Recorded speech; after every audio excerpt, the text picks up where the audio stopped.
Quand on est dev, on a une sale manie. On a un ego mal placé.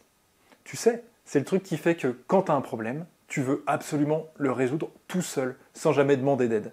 Que ce soit un bug que tu as depuis hyper longtemps, ou alors que ce soit une conception qui soit un peu galère, c'est hors de question de demander de l'aide. Et ça pose problème aussi dans ta transformation physique. T'es sceptique? Regarde, imagine la scène. T'arrives au boulot le matin, t'es en train de bosser sur ton US, et là, il y a un bug bloquant qui arrive. Tu mets ton US de côté, et tu te mets à bosser dessus. Tu prends un petit peu de temps, tu te concentres, ok, c'est bon, tu penses avoir trouvé le truc, tu modifies l'algo, t'envoies en prod, ou t'envoies au test, et ça plante.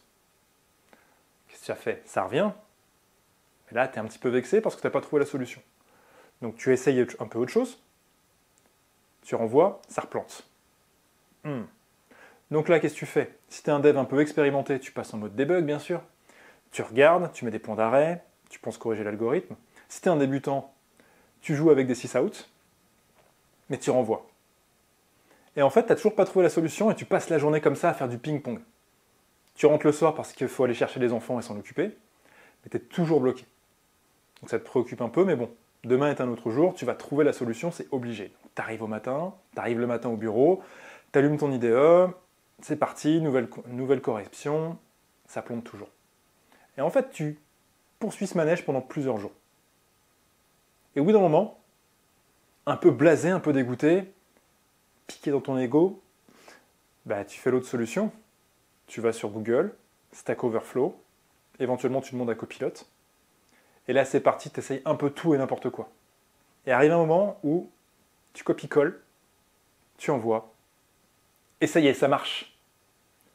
Alors tu es content parce que tu as résolu le bug, mais en même temps tu es hyper frustré parce que tu n'as pas compris d'où venait la solution, et que toi tu as passé plusieurs jours à y arriver. Et en fait, tu vois, c'est ça cet exemple d'ego mal placé. Alors déjà, tu n'es pas satisfait, mais en essayant de te faire plaisir, tu as oublié un truc hyper important, c'est que tu ne servais pas ton client. Et sans servir ton client, bah, au bout d'un moment, il n'y a plus d'argent. Et gagner de l'argent, c'est un peu le nerf de la guerre quand même. Alors le parallèle avec la forme, c'est exactement pareil. Imagine que tu as décidé de perdre du poids. Qu'est-ce que tu vas faire avec cet ego qui veut absolument tout trouver tout seul? Tu vas aller sur Google, éventuellement tu vas aller regarder des magazines, même si ça n'existe plus trop, et tu vas suivre des conseils.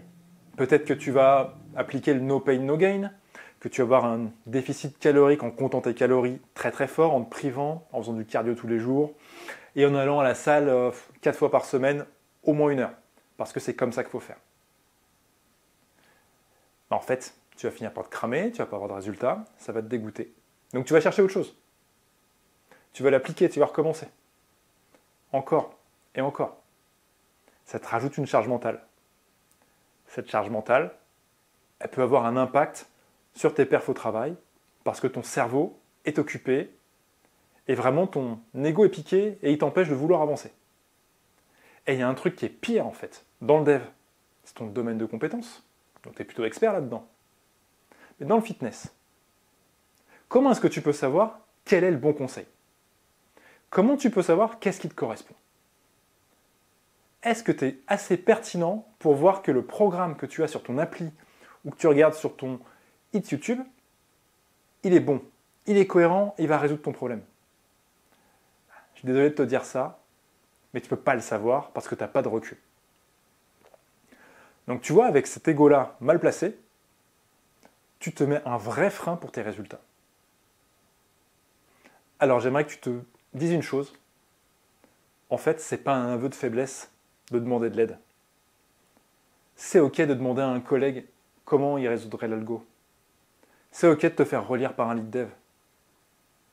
C'est ok de demander de faire un appel à un ami en fait. C'est même plutôt une preuve d'intelligence, parce que c'est comme ça que tu progresses. Pas en t'entêtant tout seul.